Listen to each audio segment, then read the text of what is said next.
Representative John Baer, thank you for joining us for Eye on the Issues. Obviously, the legislative session there in Wyoming just came to an end recently. Let's begin by talking. What was your perspective? How do you think it went overall? Well, it was a challenging session. We had quite a difference between the more progressive members of the House of Representatives and those that were more conservative. So, a big divide that we haven't seen in the past, with hardly anyone in the middle. And let's talk about what you think the strong points or the high points of the session were. What do you think the most important bills that got passed in your perspective were, even if they weren't proposed by you? Well, there were a couple of pro-life bills that I think were very important, and now we're seeing a challenge in the courts for one of those, which is the Life is a Human Right Act, which was House Bill 152. That was a very key bill to get passed, to define exactly when life begins, and to ensure that the definition of healthcare does not include abortion. Some things that came up in the trigger bill from 2022 that needed to be addressed. And so that was a very important bill. Another bill along those lines was Senate File 109, which was the ban on chemical abortions. This bill failed to be heard in the House of Representatives twice after passing the Senate. Finally, on the third time, it was heard, and it had lots of sponsors on our side of the building, and that passed. And the governor actually signed that one into law. So that will go into effect in July, and we are the first state to ever do that. And so that's a new one for the state of Wyoming, to be on the leading edge of good conservative value bills. So I'm very excited about that one. A third one that go ahead. A third one I'd like to mention is the ban on crossover voting, House Bill 103, and that was a major campaign issue for most of the members of the Freedom Caucus, myself included, and we got a big win by getting that passed into law. So let me ask you this: what are your thoughts on some of the measures that didn't make it out of the speaker's desk, and for example, school choice? Well, I'm a big proponent of school choice, and I really think it is probably one of the things that will take our education here in the state of Wyoming to the next level. I've always felt that competition leads to excellence, and that's really what we want to see in the education sector in the state of Wyoming, is excellence. So I'm always for more choice for the parents, and there were a couple of bills, one that advanced slightly. It had a lot of amendments done to it in the House, which weakened the bill, and that was for charter schools. I was excited to see at least something move forward in that regard. That was a Senate bill that was brought by the President of the Senate, Senator Driscoll. And then there was also a bill for just general school choice. This is more like backpack funding, where the funds follow the child, and that passed the Senate overwhelmingly, had more than half of the House as sponsors of the bill, and yet it did not come out of the speaker's drawer. That was a huge disappointment, and I think that's the kind of school choice that the people of Wyoming are really looking for. So pretty disappointed we didn't get that, but we did make an effort to pull that out of the drawer. That effort did fail. Now, you sponsored a bill, or two bills rather. One is HB 205, the ban on teaching of critical race theory. Tell me about that and where it went. Well, this has been an issue throughout the nation, and it is a concern here. And the bill itself really was directed at enforcing something that we're being told by school boards and administrators throughout the state is not happening. But my belief is that as long as educators are being educated in the university system of the United States, they're typically getting some of this stuff during their education. They naturally bring that to the classroom, and it just naturally flows, even if it's not in a class, a textbook for that classroom. So it's important that we set some boundaries on what is taught in the classroom. And this is the kind of stuff that does not go along with the values of Wyomingites. So by that, I mean pitting one race against another, pitting one class against another. And that's what the bill did, is it banned this kind of egregious pushing one group against another. And that's not the Wyoming way. So I think it's important that we put those type of boundaries on what is taught in the classroom. So we'll continue to try to push for that kind of legislation in the future as well. The other bill that I brought was many of your viewers have heard about the potential rolling blackouts that happened just recently this last winter during some very cold snaps. We came very close to having rolling blackouts here in the state of Wyoming, which is unheard of considering the amount of power that we generate here in the state.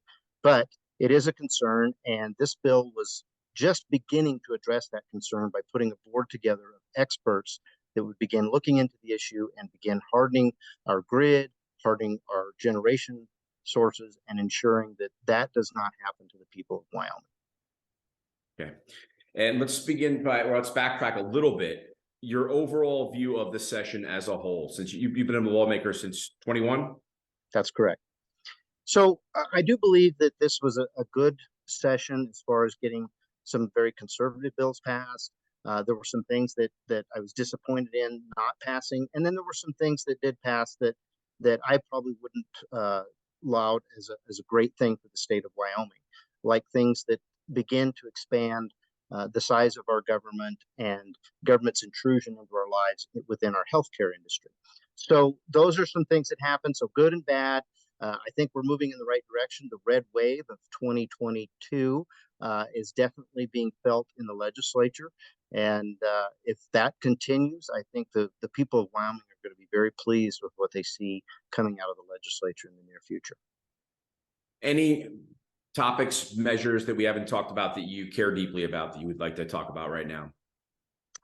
Well, there were some things that were defeated in the committees that are very rarely spoken about because they don't make it to the floor, they don't get debated there. But there was a bill for ranked choice voting, which is really going in the wrong direction for the state of Wyoming. And so I was glad to see that be defeated there.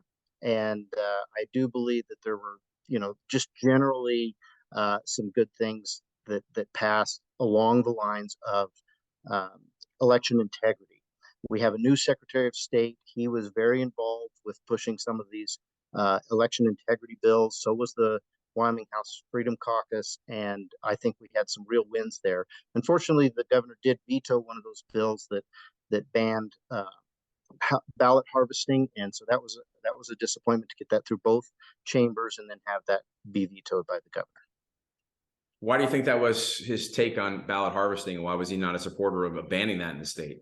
Well, his letter really doesn't describe what the meat of the issue was, and so I'm really interested in hearing directly from him what his reason was behind that veto. It really was kind of out of left field. We didn't expect that. And what was your take on the speaker? Obviously, a new speaker choosing to sit on so many bills that I know a lot of people, a lot of lawmakers, fellow lawmakers there in Wyoming wanted to see push through, like school choice. I don't believe that this particular speaker really did that any more than any in the past. It's just that two things happened. One is he was very specific about what he chose to hold in the drawer based on his personal beliefs, and unfortunately, he picked bills that were co-sponsored by nearly half or more than half in some cases of the House. So those were two things that were issued. A third thing really is the Freedom Caucus's efforts to publicize these things. And there were three bills that we publicized nationally and got a lot of attention. And I think that pressure is what made it so contentious in the House. But also, it's important to us that the people of Wyoming understand exactly what's happening in the legislature. And so that transparency is really what we're trying to achieve anyway. So even though it creates a little contention between the members, I think it's important that the people of Wyoming know what's going on. I know that's what your efforts here are with this particular venue that you're operating right now. So we feel the same way. And so tell me, if you would, in terms of living in Wyoming, I know you weren't born there, but tell me how you got there. Well, my wife was born here, and that's pretty much how I got here. We met at the University of Colorado. I was Naval ROTC at the time and became a naval officer, and she followed me all over the West Coast while I was in the Pacific. And when we came back, we were in Colorado for some time, and then as family drew us closer and closer to Wyoming, we ended up here in Gillette, Wyoming, which now we love it. Our daughter found her husband here, and we have 4 grandchildren here in town, and it's just a great place. All right. And one other question about Wyoming. What do you like most about living there? Well, I really like the values of the people. In my business, I get to talk to a great number of my neighbors and community members, and I just love the common values that we have. People really work hard. It's tough making it through a winter in this part of the country, and people appreciate each other's just their hard work ethic and their just uh, good friendliness and willingness to help each other out. This is a little bit out there, but I know you've got a military background. So let me throw this question out there. And if you don't want to answer it, I understand. What's your perspective on what's happening internationally right now with Russia, China, Iran, North Korea? How do you feel about the direction we're moving right now and what's happening around the world? Well, if you don't mind, I'll take it right in how it's affecting Wyoming in particular. Uh, you know, the F-35, a new modern fighter, requires about 50 pounds of rare earth elements.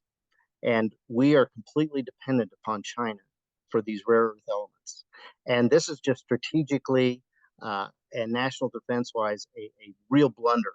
And I know that there are many in Congress and throughout the national government that are interested in changing that, including our own representatives and senators.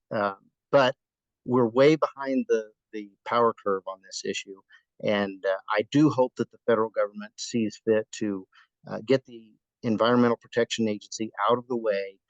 We have potential to really develop that industry here in Wyoming, in the northeast corner of the state, and the southeast corner of the state, southwest corner, I mean. So there's a lot of opportunity for the state there to help out with the national defense. And I really think that if the government will get out of the way, we can do great things.